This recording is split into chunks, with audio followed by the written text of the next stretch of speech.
The price of looking poor. The boutique doors swung open with a soft chime as Layla stepped inside. She moved slowly, her worn-out sandals making the faintest sound against the polished marble floor. The saleswoman near the entrance glanced up, her smile fading the moment she saw Layla's plain kurta, faded scarf, and tired eyes. Layla wasn't used to places like this, places that smelled like perfume, money, and judgment. But today, she had come with a purpose. She had seen the dress in the window for weeks. It reminded her of a time long ago, before the pain, before the losses, before the silence between her and the world became louder than words. It wasn't for herself. Not really. She had planned something small but meaningful for her sister's birthday, and this dress would be a perfect gift, if she could manage to pay in parts or find a way. She walked closer to the mannequin, her fingers itching to touch the delicate blue fabric. It looked soft like the ocean, calm like the sky before it cried.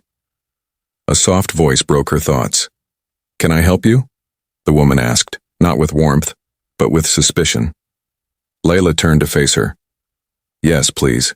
I was wondering if—" "The prices are not written on the tags for a reason," the saleswoman interrupted sharply. "They are not affordable for everyone." Layla's mouth opened, then closed. She had learned not to react too quickly. Life had taught her patience even when her heart wanted to scream. She smiled gently. "I understand. I was just hoping to look." "Look all you want," the woman replied. "But please do not touch anything. These items are very delicate. We've had incidents." Layla's cheeks burned. She stepped back. She knew what the woman meant. She knew her clothes, her skin, her presence made her invisible in some places, but painfully visible in others. She was used to being treated like someone who didn't belong. Just then, another customer entered, a woman in a red designer dress with heels that clicked confidently on the floor. The saleswoman's entire body language changed. She laughed. She bowed slightly and she began showing the new woman around, leaving Layla standing alone like she was made of shadow. Still, Layla stayed. She walked through the aisles slowly, eyes lingering on each piece, not daring to touch.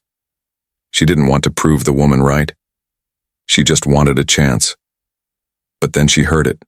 Whispers. Not even behind her back, but loud enough to wound. "Some people just come here to take pictures or waste time. They don't belong here." It was the same saleswoman speaking to the customer in red, both of them glancing toward Layla and smirking. Layla felt something crack inside her. Still, she didn't move. She took one last look at the dress, memorized it in her heart, and turned to leave. But the moment she reached the door, the security guard stepped in her way. "Ma'am, I'm going to have to ask you to leave. Now." She looked up confused. "I was just leaving. We've had complaints. Please don't come back unless you're here to buy something." Her throat tightened. She wasn't angry. She was tired. Tired of the judgment, the shame, the way people looked at her and assumed she was nothing. Without saying a word, Layla stepped outside. The bright sunlight hit her face, but it didn't warm her. She sat down on a nearby bench, placed her small cloth bag beside her, and stared down at her hands. They were rough. They were tired. They had carried the weight of the world, yet they were dismissed so easily. She didn't cry. Not here. Not in front of them. But across the street, a man in a suit had seen everything. He watched from the back seat of a sleek black SUV, the engine still running. He had arrived early for a meeting, but now he couldn't take his eyes off the woman on the bench. His driver glanced in the rearview mirror. "Sir? Everything okay?" The man didn't answer. Not yet, because he recognized her, and within seconds the door of the SUV opened. The truth they never saw. The sun cast sharp golden rays across the street as Layla sat quietly on the bench, unaware of how many eyes were watching her now, not with pity, not with scorn, but with confusion and growing curiosity. Her scarf had slipped slightly from her hair, and her fingers absent-mindedly tugged it back into place as she looked down at the uneven thread in her simple bag. It had been stitched by her mother years ago, and though it had faded and frayed, She never replaced it. She didn't see the black SUV door open. She didn't hear the first gasps from the boutique staff. What she did hear, clear and sharp, was the sudden hush that fell over the street like air being sucked out of a room.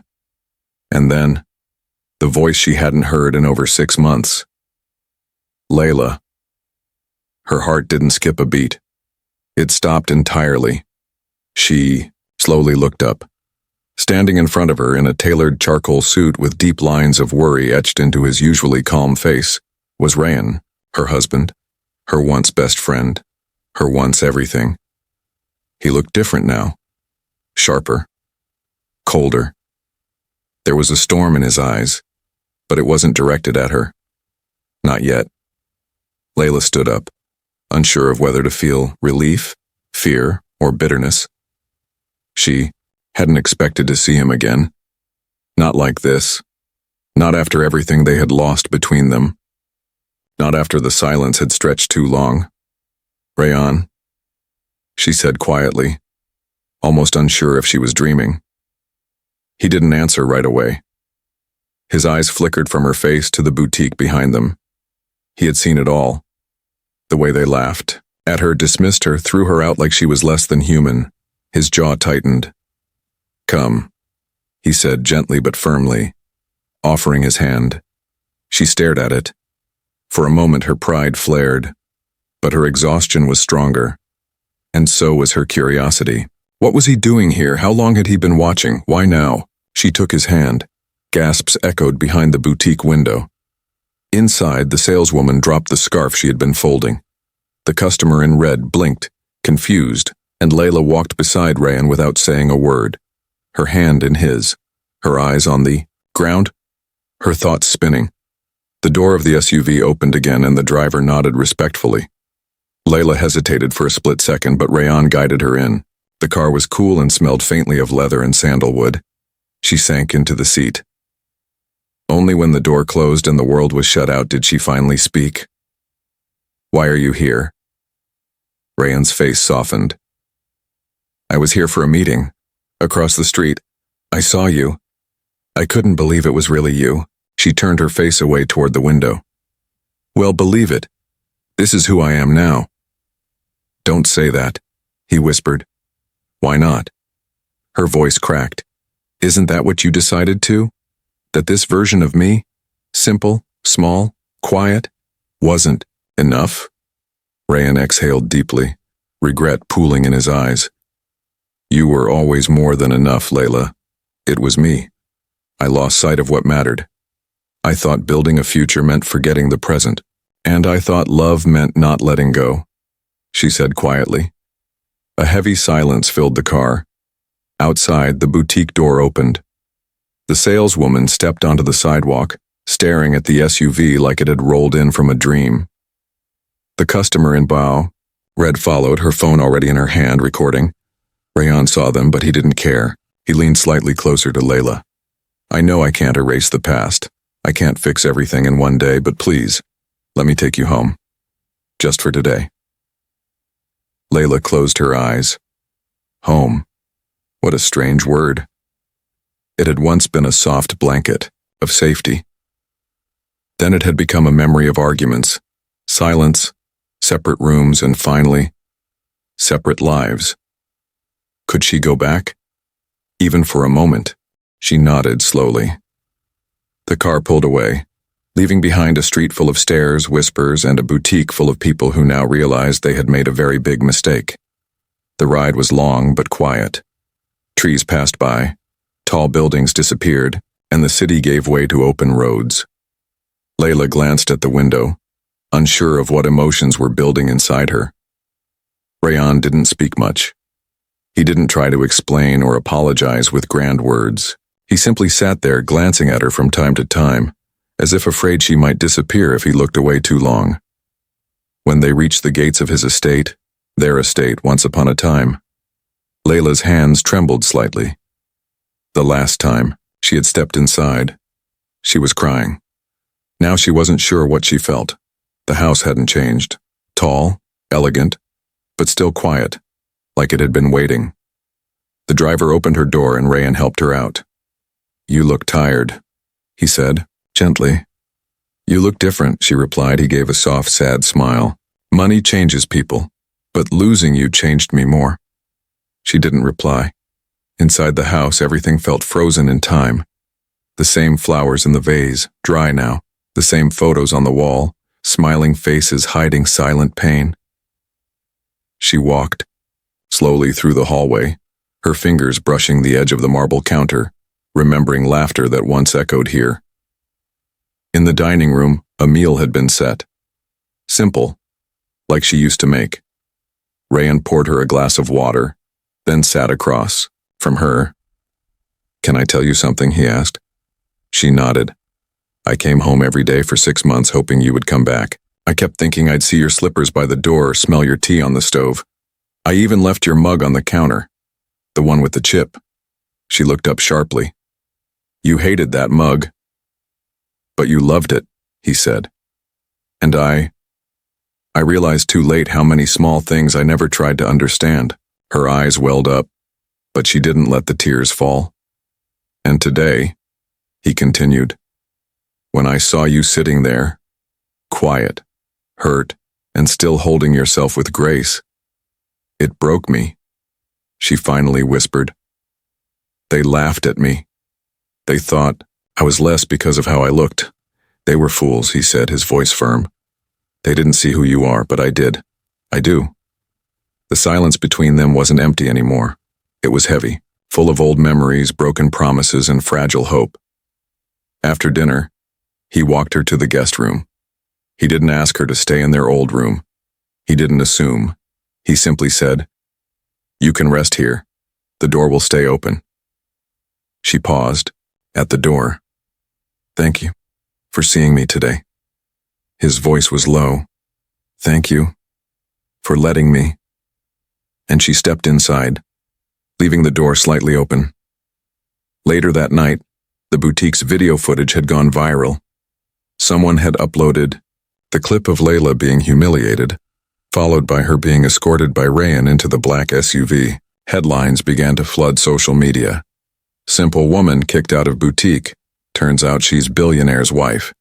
Boutique staff mock customer, regretted instantly when her husband arrives. She looked poor, but one man knew her worth. Calls began flooding the boutique. Customers demanded apologies. Influencers called for boycotts. The manager released a shaky video apology, blaming individual staff behavior. But none of that mattered to Layla, because as she lay in bed, staring at the ceiling, she wasn't thinking about the boutique, or the humiliation, or even the sudden public attention. She was thinking about Rayan, and whether hearts that had drifted far apart could ever find their way back. Secrets behind glass walls. Layla didn't sleep that night. The message replayed in her mind over and over again, each word weighing heavier than the last. We saw you with him today. Don't forget what he did. You deserve better. Call us before it's too late. She sat up in bed, the sheets wrinkled around her. The guest room was dimly lit by a soft lamp near the corner. Everything felt too quiet, too still, like the silence was trying to whisper a truth she didn't want to hear. Who had sent that message? And why now? She thought about deleting it, pretending she never saw it. But something stopped her. There had always been pieces of Rayan's life she had never fully seen, deals he made, conversations that ended when she entered the room, moments when she had felt like a stranger in his world of suits and handshakes. And now, after all this time, someone else had decided to remind her of it. She got up quietly, opened the door and stepped into the hallway. The house creaked in soft echoes. Paintings stared at her from the walls. They used to choose them together. Now they looked like strangers too. As she moved down the stairs barefoot, she heard a faint sound, the clinking of glass. In the living room, Rayan sat alone, a half-empty glass of water in his hand, his tie loosened, his head leaning back against the couch. He looked tired, but more than that, he looked afraid. Not of her, not of what she knew, but of what she might ask. Layla stepped in gently. You're still awake. He looked up, startled for a second, then relaxed. Couldn't Sleep? Me neither. She sat across from him. For a while, neither of them spoke. Then she asked, her voice steady. Do you know someone who would send me this? She held out her phone and placed it on the table. Rayan leaned forward and read the message. His fingers curled slightly. Who sent it? He asked. It's not saved, she replied. And it came after I got here. He looked away, jaw tightening. It could be anyone. The media, haters, former business partners. Or someone closer, she asked softly. His silence was a wall. Rayan, she continued, if you want this second chance to mean anything, I need the truth. Not just the nice words, not just the dinners and apologies. I need to know who you've become while I was gone. He rubbed his forehead slowly. Do you remember the project in Istanbul? The one I said collapsed because of politics? She nodded. That wasn't entirely true. Her breath caught. There were protests. The land was owned by poor families. We didn't know until later. By then we had already started construction. It got ugly. One of the lawyers, she tried to shut the deal down. She made a lot of noise. I was advised to settle it quietly. We paid people off. We erased headlines. And then I moved on. Layla's heart felt heavy. But she didn't forget. No, he said. Her name was Samira. She said people like me think we can buy silence, and maybe for a while I believed that too. So the message could be her, or someone working with her, or just someone who wants to ruin what little is left of my name.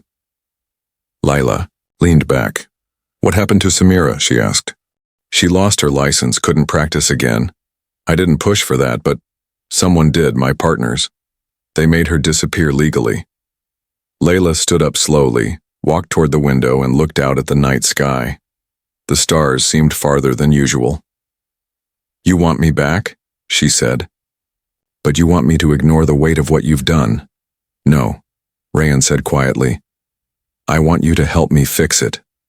She turned. How? He stood now too. By holding me accountable, by reminding me who I used to be when we met. Before the suits, before the skyscrapers, before I started measuring success in numbers and not people. She studied him. And you think I can just walk back into your world and become your conscience? No, he said. I think you already are. The next morning, Layla went back to the boutique. Not alone this time, and not in her simple clothes. She wore a plain but elegant dress from her old wardrobe that Rayan had quietly preserved. In storage, it wasn't flashy, it wasn't loud, but it carried dignity, and today she would walk in not as someone begging for respect but demanding it with her presence. Rayan waited in the car. As she entered, the same chime rang, but today the saleswoman didn't smirk. She froze. Layla walked up to her calmly. I believe we have unfinished business. The woman stammered. Ma'am, I had no idea. You didn't need to know who I was, Layla interrupted softly. You just needed to be kind. That's what you were hired to do. The manager came rushing out from the back, red-faced and breathless. Madam, please accept our apology. We deeply regret the treatment you received. Our employee has been warned. I'm not here for apologies, Layla said firmly. I'm here to ask one question. They both went silent. How many other women did you humiliate like this, simply because they looked like me? The manager blinked. Ma'am, I don't want excuses, I want change. Maybe you can't undo what you did to me, but you can learn from it. She turned to the saleswoman. And you? The next time someone walks in looking like they don't belong, remember that dignity isn't stitched into fabric or displayed in logos. With that, she walked out. A hush fell over the boutique. Across the street, people had gathered, watching. Some filming, some clapping softly, others whispering. Rayan stepped out of the SUV as Layla approached. How do you feel? He asked. Like, I found my voice again, she replied. Over the next few days, Layla began visiting shelters, meeting women who had been cast aside like she once was. She spoke with lawyers, activists, people who remembered Samira. The more she learned, the more she realized how deep the wounds ran, not just hers, but in society, in silence, in systems. And Rayan, to his credit, didn't just stand by. He followed. He listened. He donated. Not out of guilt, but out of a desire to make things right. And for the first time in years, they began to talk. Really talk. Over tea, during walks, in moments of stillness. But the message wasn't forgotten. And one evening, as Layla returned from a women's seminar, she found a file placed on her pillow. Inside were court documents, a lawsuit from Samira against Rayan. Freshly reopened, attached was a handwritten note. He can't silence me again, but if you stand with him, you'll fall too. Layla sat down slowly. The past was no longer just a shadow. It was knocking at their door. When silence costs more than truth, the weight of the file on Layla's lap felt heavier than the 100 sleepless nights she had once endured in silence. The soft rustle of the paper, the sharp edges of its corners. Everything screamed at her, louder than Rayan ever could, and yet he stood there speechless. His hands twitched slightly at his sides like they wanted to reach for her but didn't know if they were still allowed to. "Layla," he said, voice low. "I didn't know she filed again. I swear." She looked up, her expression unreadable. "So you thought bringing me back into your life now, right when everything was about to come out, was a coincidence?" "No," he admitted, stepping closer. "I hoped maybe this was our chance to heal. I knew the past would find us, but I didn't think it would happen so soon. Or maybe," she said carefully, "you thought having me here would make you look better." His face tightened with pain. "I didn't bring you back for appearances, Layla. I brought you back because I never stopped needing you." She stood slowly, the file still in her hand. "Rayan, need is not the same as love. Needing someone when the world turns against you. That's fear, and I'm not your protection anymore. Not unless you start telling me everything. Every name, every deal, every silence you bought." He sat on the edge of the bed, head in his hands. It wasn't just Samira. There were others, small settlements, non-disclosure agreements, all legal but not right. I didn't see it then. And now I see you, and how far I drifted from who I was when I married you. We started in a one-bedroom apartment, Layla. You remember? With a fan that squeaked and a kettle that whistled louder than any alarm clock. We had nothing but honesty. She smiled faintly. "And hope." He nodded. "I want to go back there. Not the place, the feeling." She placed the file on the nightstand. "Then let's start by answering Samira's claim. Publicly, and with dignity. If you want redemption, it has to be seen and felt, not just whispered behind luxury walls." The next morning, they sat across from a team of lawyers in Rayan's office. The walls, once symbols of power and control, now felt like barriers holding in uncomfortable truths. Layla watched them all. The men in suits, the assistants scribbling notes, the silent fear behind every polite smile. "We can settle, quietly," one of the lawyers suggested. "Offer compensation, include non-disparagement clauses. It's safer." "Safer for whom?" Layla asked. The room fell silent. Rayan glanced at her, then cleared his throat. "We'll respond publicly, acknowledge the harm, outline steps to fix what we broke." The head lawyer frowned. "Sir, that's risky. Investors might panic. Stocks could fall." "Then let them," Rayan replied. "If this company collapses under the weight of truth, it was never strong to begin with." Layla saw something shift in the room. Respect. Grudging perhaps, but real. And for the first time in years, she saw Rayan not just as the man she loved, but as the man he could still become. The press conference was scheduled 3 days later. Layla spent those days helping Rayan prepare, not with scripts or legal phrases, but with conviction. She told him stories, reminded him of faces, of the woman who sold vegetables on their street corner, of the young boy who once returned Rayan's lost wallet without taking a rupee, of the teacher who lent them money for their first rent. "Don't speak to protect yourself," she told him the night before. "Speak to protect the truth." When the day arrived, dozens of cameras flashed as Rayan stood behind a podium. Layla watched from the side, her hands clenched, her heart racing. Rayhan's voice didn't tremble. I built this company believing I was creating progress, but I lost sight of who paid the price. Today, I acknowledge that some of our projects displaced families, that decisions were made not with empathy, but with ambition. I cannot erase what happened, but I can face it. He paused. To Samira, and to every voice we tried to quiet, I hear you now, and I will spend every day moving forward trying to repair the damage we caused. Gasps echoed from the crowd. Questions flew in the air. Is your wife supporting this statement? Rayhan glanced at Layla, and she stepped forward. No script, no notes, just her voice. I was silenced once.